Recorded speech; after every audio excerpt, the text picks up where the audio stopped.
PM Shri പദ്ധതിയുടെ ശ്രീ കെടില്ല. കാരണം സംസ്ഥാനങ്ങളും യൂണിയൻ ടെറിട്ടറീസും അടക്കം ആകെ 36-ൽ 33 നടപ്പാക്കി കഴിഞ്ഞു. അതിൽ 34-മതായാണ് കേരളം ഇപ്പോൾ നടപ്പാക്കാമെന്ന് പറഞ്ഞിരിക്കുന്നത്.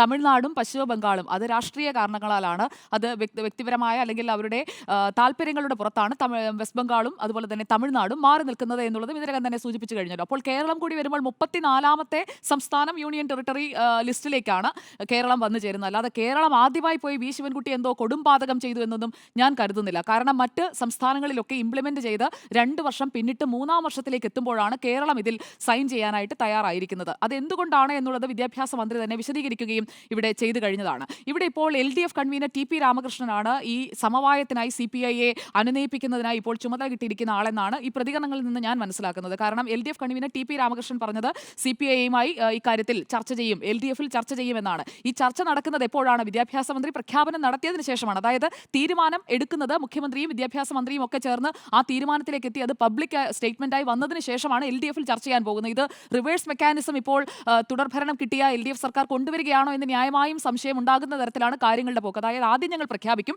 പിന്നീട് ഞങ്ങൾ ചർച്ച ചെയ്യും എന്ന രീതിയിലാണ് LDFൽ എന്തായാലും ഇപ്പോൾ ഈ വിഷയത്തിൽ കാര്യങ്ങൾ നിൽക്കുന്നത്. ഇവിടെ വിദ്യാഭ്യാസ വകുപ്പ് കൃത്യമായി തന്നെ പറഞ്ഞു കഴിഞ്ഞു, കേന്ദ്രവിഹിതം ലഭിക്കുന്നതിന് ആവശ്യമായിട്ടുള്ള നടപടിയാണ് ഞങ്ങൾ സ്വീകരിച്ചത് എന്നത്. ഇതിൽ തന്നെ NEP 2020 ദേശീയ വിദ്യാഭ്യാസ നയത്തോടുള്ള എതിർപ്പ് 2020 മുതൽ തന്നെ പല ഫോറങ്ങളിൽ ഇടതുപക്ഷം വ്യക്തമാക്കി കഴിഞ്ഞതാണ്. അതിൽ CPIM തന്നെയാണ് CPIയേക്കാൾ വ്യക്തമായി ആ കാര്യങ്ങൾ പറഞ്ഞിരുന്നത് എന്നതാണ് 2020 തൊട്ടുള്ള ഡൊമൈൻ നമ്മൾ എടുത്തു നോക്കിക്കഴിഞ്ഞാൽ നമുക്ക് മനസ്സിലാക്കാൻ സാധിക്കുക. അല്ലാതെ CPIMും വി ശിവൻകുട്ടിയും ദേശീയ വിദ്യാഭ്യാസ നയത്തെയും RSSനെയും BJPയെയും കേന്ദ്ര സർക്കാരിനെയും എല്ലാം പിന്തുണച്ച് വന്നിരുന്ന ആളുകളാണ്. ഞങ്ങൾ മാത്രമാണ് ഇതിനെല്ലാം എതിർത്തുകൊണ്ടിരുന്നത്, ഞങ്ങളാണ് മിടുക്കന്മാർ എന്ന് കാണിക്കാനായിട്ടുള്ള CPIയുടെ ഒരു പൊറാട്ട് നാടകമായിട്ടാണ് ഇപ്പോഴുള്ള എതിർപ്പിനെ എന്തായാലും ഞാൻ കാണുന്നത്.